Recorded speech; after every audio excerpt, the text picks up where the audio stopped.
This is important to know because higher fiber content will let you eat carbs without severe spikes in your blood sugar. What else? Well, sugary drinks, high fructose content might actually cause... How do you know there are actually trans fats in a product? Today we are talking about the 10 worst foods that will make diabetes control near impossible. And if you avoid them, diabetes management will be a whole lot easier. Let's get into it. I'm Dr. Ahmet Ergin, your endocrinologist, your diabetes specialist on YouTube, and for some of you in real life. Like you know, diabetes has reached pandemic proportions as a chronic condition. And yes, diet has a lot to do with it, if not all. It's news to you, right?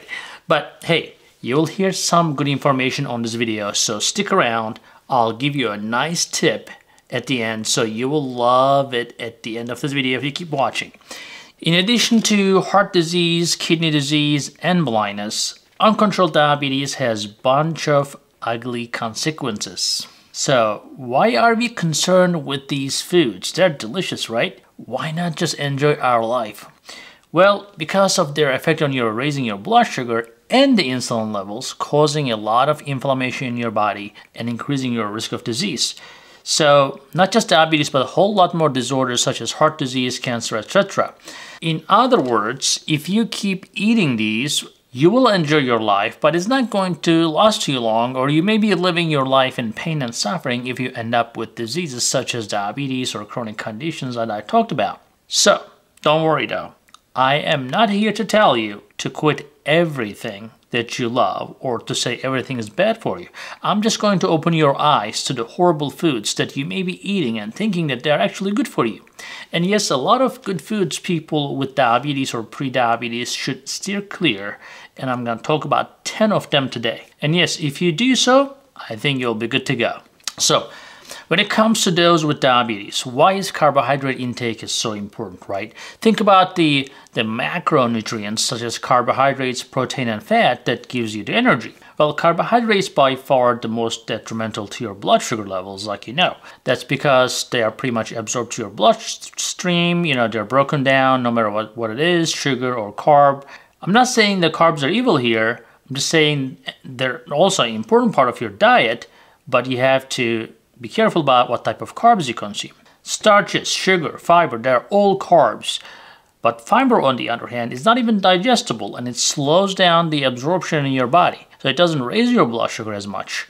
So actually, they'll slow down the absorption, so any other sugar or carb you're eating will be better handled by your body, because your pancreas will have the time to deal with it if you have fiber in your diet. But that doesn't happen really when you eat cereal because there's no fiber in there. In order to find out the digestible carbs in a serving, you need to subtract the fibers from the total carb. If a cup of mixed vegetable, for example, has 10 grams of carbs and 4 grams of fiber, the net carb will only be 6 grams. This is important to know because higher fiber content will let you eat carbs without severe spikes in your blood sugar. Despite that, blood sugars might still spike pretty severely if you eat too many of the carbs, even if there's a lot of fiber in them. Now, beverages sweetened with sugar, and people with diabetes should definitely avoid these. We'll get into more detail, but I'll tell you, 12 ounce of can of cola, for example, has 40 grams of carbs, making them extremely high in sugar. And since most diabetics are sticking to like 30 to 40 or 50 grams of carbs at max per meal, depending on their gender and activity level, but 40 grams in a beverage is a lot. So,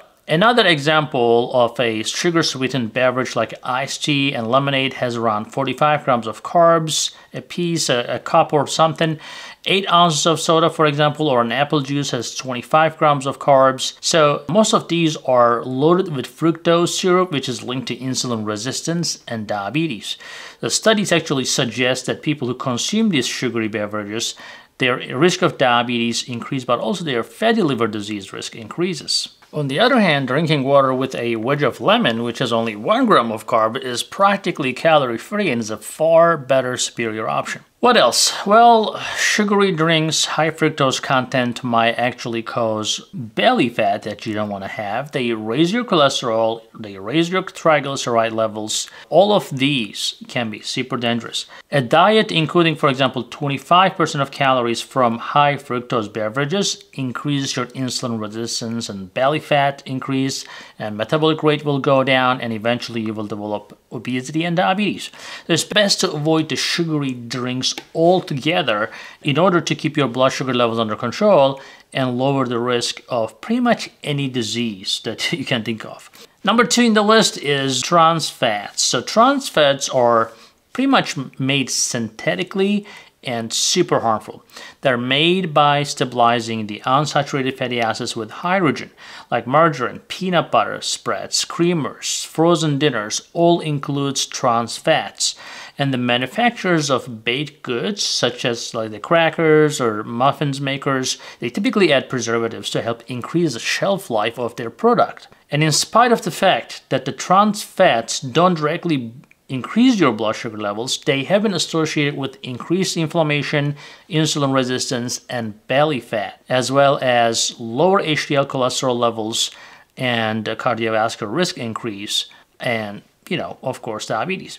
So how do you know there are actually trans fats in a product? Well, if a product label says partially hydrogenated in the ingredient list, you should avoid that. Number 3, white pasta, white rice, and white bread. So all those whites, processed foods, they are high in glycemic index. So people with type 1 and type 2 diabetes, if their blood sugars are already high, they should definitely avoid eating bread, bagels, and all the refined flour products. This isn't limited to refined white flour-based items. The researchers actually found that even the gluten-free pasta, etc., they raise up your blood sugars and so forth. Another study, for example, indicated that people with type 2 diabetes and mental disabilities had actually a lower brain function after eating foods high in carbs. So if you're not feeling so sharp today after eating your beloved white bread, now you know why. When someone is not so sharp, they actually call them breadhead, literally, in my country, in Turkey, where I used to live. So, fiber content of these foods are extremely low, and as you know, the fiber reduces the risk of blood sugar spikes, etc. Now, interestingly, Italians in Italy, they make things a little differently than what we do in USA here. They use high fiber content in their food, they use olive oil, and they actually move their booties. So, they burn it off. I think they don't even have drive-thrus, so you figure it out. As you must know by now, swapping out low fiber foods with the high fiber ones will lower your blood sugars for sure. Diabetics will also see a drop in their cholesterol as the fiber binds the cholesterol, and as a result, the insulin resistance goes down. What else does high fiber content do? Well, it improves your gut flora, which is extremely important for your overall health. The next one that is bad for you is yogurt with fruit flavors. Well, people with diabetes may benefit from yogurt, but a completely different story unfolds when it comes to fruit-flavored variations. In general, flavored yogurts are manufactured with non-fat or low-fat milk and contain significant amount of carbs and sugar. Approximately like 60% of calories in 1 cup of a serving of a fruit-flavored yogurt come from sugar. Isn't that crazy? I'd rather stick with my high-fat plain creamy Greek yogurt, and guess what? Fage is my favorite brand. It's super creamy. Here's another thing. Frozen yogurt is viewed as a healthier alternative to ice cream by many people. However, it is possible that it contains as much sugar as ice cream, if not more. So don't get deceived there. I would say choose plain whole milk yogurt instead of high sugar flavored yogurts that can spike your blood sugar and insulin and can harm everything that you're dealing with, your cholesterol, diabetes, and even your guts. So plain whole milk contains a lot less sugar, although it has some natural carbs, which is a lot better than the flavored ones.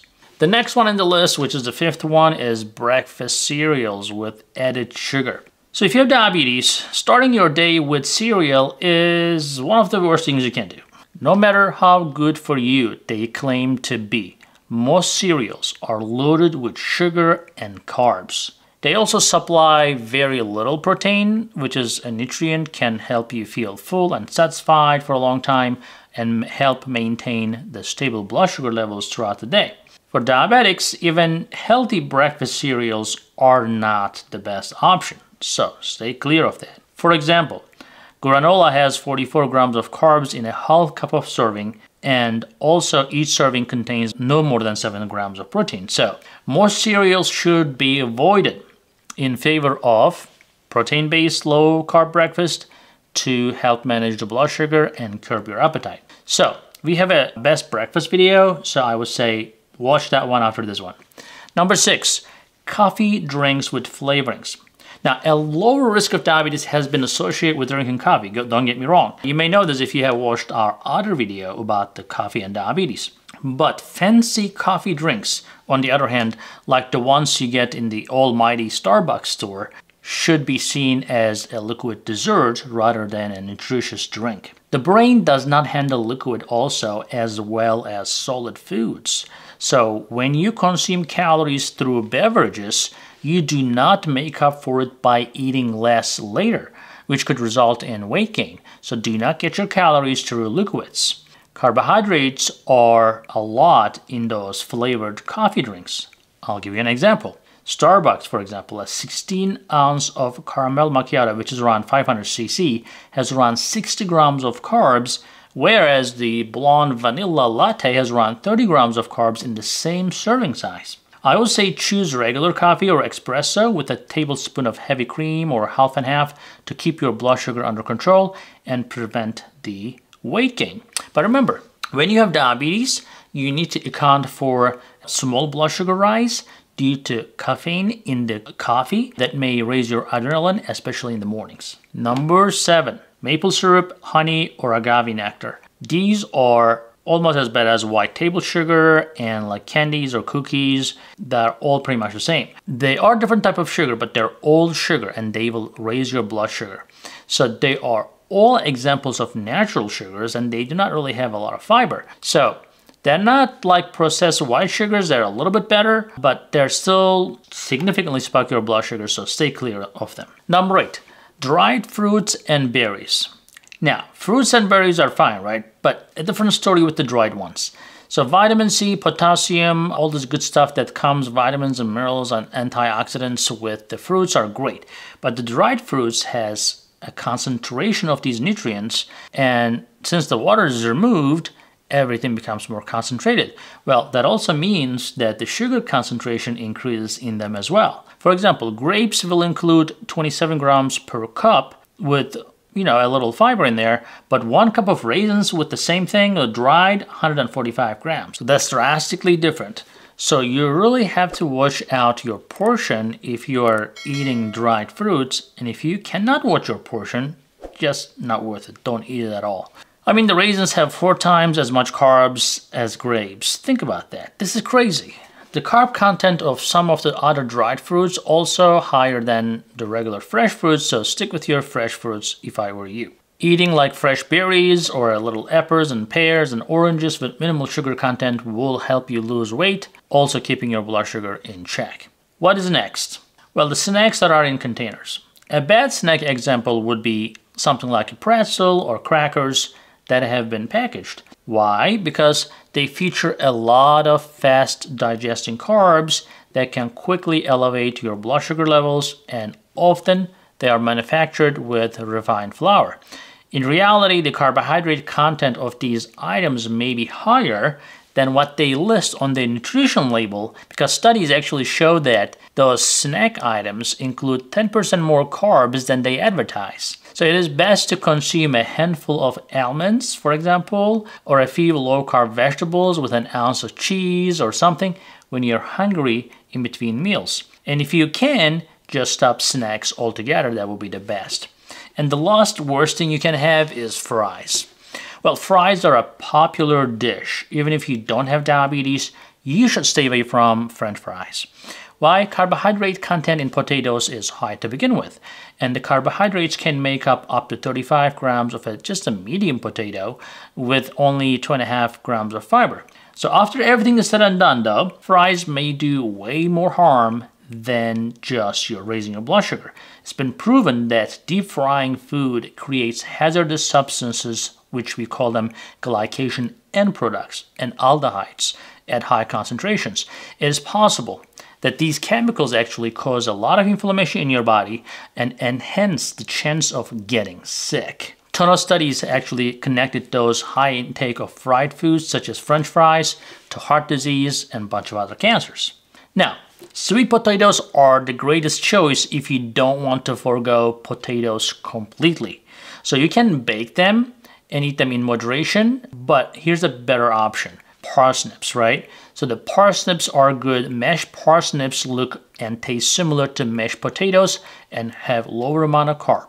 Here's the tip of the day. If you're in love with sweet potato, boil them. When you boil as long as possible, you're going to change the chemical structure of that sweet potato, preventing the blood sugar spikes. Yes, boiled sweet potatoes have a low to medium glycemic index as the boiling time is longer. For example, when boiled for 30 minutes, the sweet potatoes have a glycemic index around 46. But when boiled for only 8 minutes, they have a glycemic index of 61. So, huge difference, right? Anyways, that's it for today. Thank you for watching. Remember to share, like, and subscribe. Guess what? For sure, see you later. Hey guys, I hope you're enjoying this channel so far, and I hope you subscribed already. If you didn't, do it. And if you did, watch this video right there. I think that will help you too.